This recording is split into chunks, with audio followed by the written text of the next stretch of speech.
Hello viewers, இனி நம்ம பார்க்க போறது ஒன் பீஸ் எபிசோட் 659 பார்ட் 1.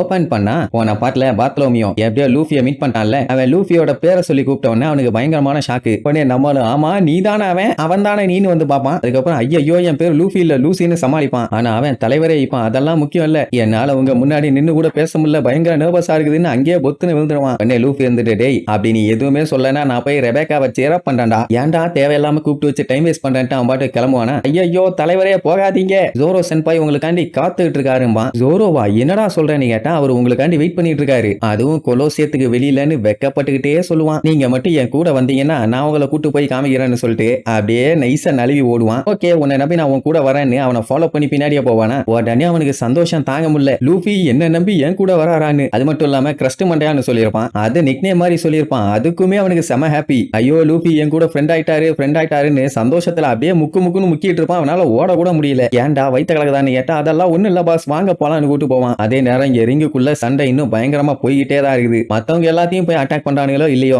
ஒன்னா ரெபேக்காவை அட்டாக் பண்ணாதான் கிளப்பிட்டு வந்துருவானுங்க. ரெபேக்காவும் அக்கிலியாவும் ஒன்னா இருக்கிறதுனால அக்கிலியா எல்லாத்தையும் போட்டு துவச்சு எடுப்பா. ரெபேக்கா யாரையும் அட்டாக் பண்ணாம அவளை தற்காத்துக்கிட்டு எல்லாத்தையும் தண்ணீரை தள்ளி விடுறதுல மட்டும் தான் போக்கஸ் பண்ணுவா. இப்படியே எவ்வளவு நேரத்துக்கு தான் சப்ப பீஸ்களை அடிச்சுக்கிட்டு இருப்பான். மெயின் ஆளுங்க வந்துருவானுங்கல்ல, அதுல மெடோஸ்னு ஒருத்தன் வருவான். ஆளை பார்த்தா சும்மா பெரிய சைஸ்ல பல்கா இருப்பான். அது மீசாதானா இல்ல சும்மா காத்துக்கு ஆடட்டும்னு ஒட்டி வச்சிருக்கானான்னு தெரியல. நான் நல்லா கிளி பிலின்னு ஆடிட்டு இருக்கோம். இப்ப என்ன ரெபேக்காக்கு சண்டை போட்டு ஐ மீன் தள்ளி விட்டு ரொம்ப மூச்சு வாங்க ஆரம்பிச்சிருச்சு. ஆல்ரெடி அவன் சண்டை போற டெக்னிக் யாருக்குமே புரியல, அதனால சப்போர்ட்டும் பண்ண மாட்டானுங்க. வண்டையா திட்டுவானுங்க, எப்படா தோப்பான்னு. அப்படியே கட் பண்ணி அங்க ஃப்ளவர் ஃபீல்ட்ல காட்டுறாங்க. அங்கதான் ஒரு பெரிய ட்விஸ்ட். அந்த டாய் சோல்ஜர் வேற யாரும் இல்ல, ரெபேக்காவோட அப்பா பேர் என்ன தெரியுமா? Gladiator kairos. அவரோட சிலையை தான் அங்க வச்சிருப்பாங்க. அதைத்தான் லூஃபி பார்த்துட்டு சூப்பரா இருக்குதுன்னு சொல்லியிருப்பான். இந்த மேட்டர் எல்லாம் தெரிஞ்சவன எல்லாருமே ஃபீல் பண்ண ஆரம்பிச்சிருவாங்க. இந்த பொம்மை தான் அப்பான்னு சொன்னா அந்த டைம் அதை புரிஞ்சுக்கிற வயசுல அவ இல்ல, இதுக்கப்புறம் சொன்னா அவ கஷ்டப்படுவா. அதனால சொல்லவும் முடியாம மெல்லவும் முடியாம மனுஷன் அவ கூடவே வந்து செக்யூரிட்டி கார்டு மாதிரி அவளை பத்திரமா பாத்துக்கிட்டே இருந்திருக்கான். இதுல வேற ஸ்கிரீன்ல அங்க சண்டை போட்டுட்டு இருக்காளே ரெபேக்கா, அவளை பார்த்தாங்க எப்படா சாவா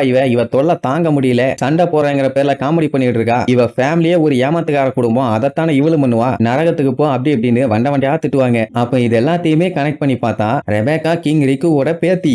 உசோப்புக்கு ஷாக்கு, நீ அப்போ ஹியூமன்னா அப்படின்னா நீன்னு எடுப்பான். ஆனா அதை கண்டுக்காம இந்த பஞ்சாயத்தெல்லாம் ஸ்டார்ட் ஆனது அன்னைக்கு ராத்திரியில இருந்து தான். அவன் காண்டாயி கடுப்பாய் நான் கேட்ட கேள்விக்கு பதில் சொல்றான். கிங் ரிக்கு எங்கன்னு கேட்டுட்டு இருப்பானா. அந்த டாய் சோல்ஜர் இதெல்லாமே ஸ்டார்ட் ஆகி ரொம்ப நாள் ஆச்சுன்னு, என்னைக்கு ஸ்டார்ட் ஆச்சுன்னு சொல்லுவான். அதாவது மோனட்டுன்னு பேர் வச்ச ஒரு பொண்ணு பேலஸ்ல வந்து வேலை செய்ய ஆரம்பிச்சான். அன்னையில இருந்து தான் அந்த பிரச்சனையோட ஆரம்பமே. அந்த பேரை கேட்டவன நம்மளுக்கு எல்லாம் ஷாக் ஆயிருவாங்க, எது மோனட்டான்னு. ஏன்னா அவளை தாங்க பங்க் ஹசால வச்சு நல்லா செதுக்கிட்டாயில. கடைசி 10 வருஷத்துல எல்லாம் இந்த கண்ட்ரி டோட்டலாவே மாறி போச்சு. இடங்களும் சரி மக்களும் சரி எல்லாமே மாறிடுச்சு. இப்படி சொன்னா மட்டும் போதுமா? எப்படி மாறினா எனக்கு காட்ட வேண்டாம். அதனால 10 வருஷத்துக்கு முன்னாடி ட்ரெஸ் ரோசா எப்படி இருந்துச்சுன்னு பிளாஷ்பேக்கு போறாங்க. மக்கள்லாம் அவங்க டேமேஜ் ஆன வீடுகளை ரெடி பண்ணிட்டு இருப்பாங்க. அட இது நார்மல் தானே, அதுல என்ன இருக்குன்னு கேட்டா பைரட்ஸ்ங்க வந்து பஞ்சாயத்து பண்ணல அவங்க வீடெல்லாம் டேமேஜ் ஆயிருச்சு. கிங் ரிக்கு தான் சண்டை போட்டு எல்லாத்தையுமே அடிச்சு வட்டி இருக்காராமா. இல்ல என்னன்னா அவர் இறங்கி சண்டை போட்டதுனால தான் டேமேஜ் ரொம்ப கம்மியாமா. இல்லன்னா அத்தனை பேர் வீடுமே தரமட்டமா இருக்கும்னு சொல்லிட்டு இருக்கும்போது கிங் ரிக்குவோட ஆளுங்கெல்லாம் வருவானுங்க. வந்து கிங் கிட்ட இருந்து உங்க எல்லாத்துக்கும் ஒரு மெசேஜ் வந்திருக்குன்னு என்ன எல்லாம் ஆர்வமா வருவாங்க. மன்னிப்பு கேட்டிருப்பாரு. என்னோட நாட்டுல இருக்க என்னோட சிட்டிசன்ஸ் வீட என்னால காப்பாற்ற முடியல, இது தப்பு தான், இனிமேட்டு இந்த மாதிரி எல்லாம் நடக்காது. அதனால அவரே இவங்க எல்லாத்தோட வீட்டையுமே ரெடி பண்ணி தராராமா. இதை பார்த்த மத்த மக்கள் என்ன பண்ணுவாங்க, கிங்கே இறங்கி வந்து இப்படி செய்யறாருன்னா நம்ம ஹெல்ப் பண்ண வேண்டாமான்னு டேமேஜ் ஆன வீட்டுக்காரங்களுக்கு எல்லாம் நல்லா இருக்க வீட்டுக்காரங்க வந்து ஹெல்ப் பண்ணுவானுங்க. சூப்பர்ல, மக்கள் இப்படித்தான் ஒன்னா இருந்தாங்க. ஆனா அலபாஸ்டால வந்த அதே பிரச்சனை இங்கேயே வந்துருச்சு. என்னன்னா ஒரு 2 வாரமா மழை இல்லையாமா, அதுக்குள்ளேயே தரையெல்லாம் காஞ்சி எல்லா இடமும் பட்டு போச்சு. 2 வாரத்துக்கே இந்த நிலைமை. பூ கூட பூக்க மாட்டேங்குதாமா. சின்ன பசங்க எல்லாம் எங்களுக்கு இன்னும் சாப்பாடு வேணும்னு கத்துனா, அதான் உனக்கு கத்துற அளவுக்கு தெம்பு இருக்குல்ல, அது போதும் போம்பாங்க. அந்த அளவுக்கு நிலைமை மோசமா போயிருச்சு. என்னதான் இவங்க கஷ்டப்பட்டாலுமே போருன்னு சொல்லி மத்த நாட்டை அட்டாக் பண்ணி அவங்களோட வளங்களை கொள்ளையடிச்சுலாம் வரல. அதுதான் இவங்க நாட்டோட ஒரு நல்ல குணமே. கடந்த 800 ஆண்டுகளா இந்த ரிக்கு ஃபேமிலி எந்த ஒரு வார்லையுமே இன்வால்வ் ஆகல. இது ரொம்ப நல்ல விஷயம் தானே. அதனாலேயே இது ஒரு மிராக்குலஸான கண்ட்ரிம்பாங்க. சொல்ல போனா என்னதான் இந்த கண்ட்ரி அவ்வளவு புவரான நிலைமையில இருந்தாலும் லிட்டில் பீப்புள்ஸும் நார்மல் மக்களும் நல்லாவே கோஆபரேட் பண்ணாங்க. அவங்களுக்குள்ள நம்பிக்கை இருக்குது. அதனாலேயே ட்ரெஸ்ரோசா ரொம்ப பீஸ்ஃபுல்லான கண்ட்ரியா நல்லபடியா போயிட்டு இருந்துச்சு. ஆனா அந்த ஒரு நாள் நல்லா அந்த கண்ட்ரியை நாசமாக்க ஒருத்தன் பிளையிங்ல வந்தான். அவன் வேற யாரும் இல்ல, அந்த டோஃப்ளமிங்கோ தான். வந்தவன் நேரா கிங்கோட ரூமுக்கு போவானா, ஹேய் யாரா நீ, என்னடா உனக்கு வேணும், இங்க எதுக்கு வந்து உட்கார்ந்துட்டு இருக்கேன்னு கேட்டா, தம்புடு தேவையில்லாம கத்தாத, ஹெல்ப்னு சொல்லி யாரையும் கூப்பிடாத, அது உனக்கு தான் பிரச்சனைமா. அதுக்கப்புறம் என்னோட பேரு டான் கிஹோட்டி டோஃப்ளமிங்கோமானா, அந்த பேரை கேட்டோடனே ரிக்குக்கு காண்டாவும். ஏன்னா இப்ப சில பல நாட்களா டான் கிஹோட்டி டோஃப்ளமிங்கோங்கிற பைரட்டால ஏகப்பட்ட பிரச்சனை போயிட்டு இருக்குதுன்னு கேள்விப்பட்டானாமா. இப்ப இங்க எதுக்கு வந்தான்னு கேட்டா, சில பல ஆண்டுகளுக்கு முன்னாடி இவனோட கிஹோட்டி ஃபேமிலி தான் இந்த கண்ட்ரியை ஆண்டுகிட்டு இருந்தாங்க.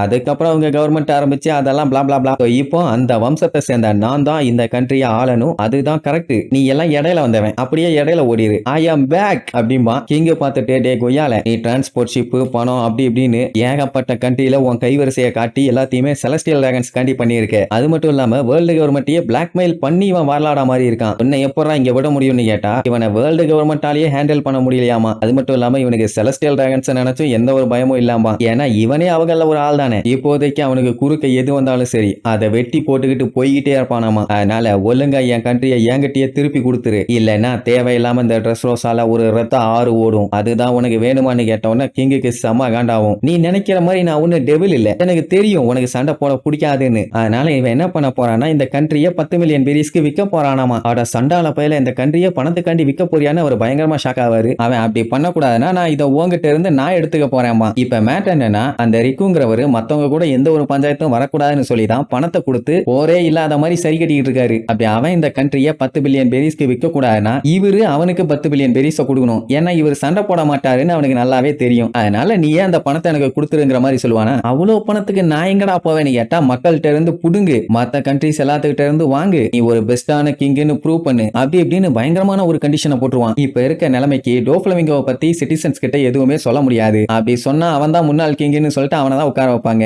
இவனை உட்கார வச்சா கண்ட்ரியை வித்து போடுவான். அதனால அவருக்கு ரெண்டே சாய்ஸ் தான், ஒன்னு பணத்தை கொடுத்து கண்ட்ரியை காப்பாற்றணும், இல்லைன்னா அவங்கிட்ட சண்டை போட்டு காலி பண்ணணும். அதனால நார்மல் சிட்டிசன்ஸ் ஏகப்பட்ட பேர் செத்து போவாங்க. இல்ல ஏதாச்சும் ஒரு ஆப்ஷனை சூஸ் பண்றாக்கன்னு அவன் சொல்லிட்டு கிளம்பின உடனே அவரோட மொத்த ஆர்மியும் கூப்பிட்டு வச்சு இந்த மேட்டரை பத்தி டிஸ்கஸ் பண்ணுவாரு. அவனுங்க நம்ம டோஃப்ளமிங்கோ கிட்ட சண்டை போடலாம், எதுக்கு அவன் கூட சண்டை போடணும் அப்படி அப்படிங்கிற மாதிரி சொல்லுவானுங்க. ஆனா அப்படி சண்டை போட்டா ஹியூமன்ஸ் நிறைய பேர் தேவையில்லாம சாவாங்க. அதனால அவருக்கு அது சரிப்பட்டு வர மாதிரி தெரியல. அவன் சொன்ன அமௌண்ட் கொஞ்சம் பெரிய அமௌண்ட் தான். இவங்க கண்ட்ரிலயுமே அந்த அளவுக்கு பெரிய பெரிய பணக்காரங்க எல்லாம் யாரும் இல்ல, கொஞ்சம் கஷ்டப்பட்டு தான் கலெக்ட் பண்ணும். ஆனா அப்படி கலெக்ட் பண்றதுக்கெல்லாம் வாய்ப்பே இல்லையே. பேசாம போருக்கு போய் சண்டை போட்டு அவனை ஜெயிச்சிடலாங்கிற மாதிரி தான் சொல்லுவானுங்க. கடந்த 800 வருஷமா ட்ரெஸ் ரோஸா இது வரைக்கும் சண்டைன்னு ஒண்ணு போட்டதே இல்ல. ஐ மீன் யாரு கூடயும் சண்டை போறேன்னு போருக்கு போனது இல்ல. ஏன்னா நம்ம எல்லாருமே ஹியூமன்ஸுங்க, தேவையில்லாம மத்தவங்க யாரையுமே கொல்லக்கூடாது. அதனால பேசாம கேப்டன் டேங்க்னு சொல்லி அவனை பச்சை பச்சையா திட்டுவான். நம்ம சிட்டிசன்ஸ் எல்லா உயிருக்குமே மதிப்புன்னு ஒண்ணு இருக்கு. நீங்க எல்லாம் எப்படி ஃபீல் பண்றீங்கன்னு எனக்கு நல்லா புரியுது. பட் இதை விட்ட வேற வழி இல்ல. யாரோட உயிருக்கும் எந்த ஒரு ஆபத்தும் வரக்கூடாது. நான் அவங்க எல்லாத்தையுமே கெஞ்சி கேட்கிறேன், எப்படியாச்சும் பணத்தை மட்டும் கலெக்ட் பண்ணுங்க, அவனை விரட்டி அடிச்சிடலாங்கிற மாதிரி சொல்லுவாரா.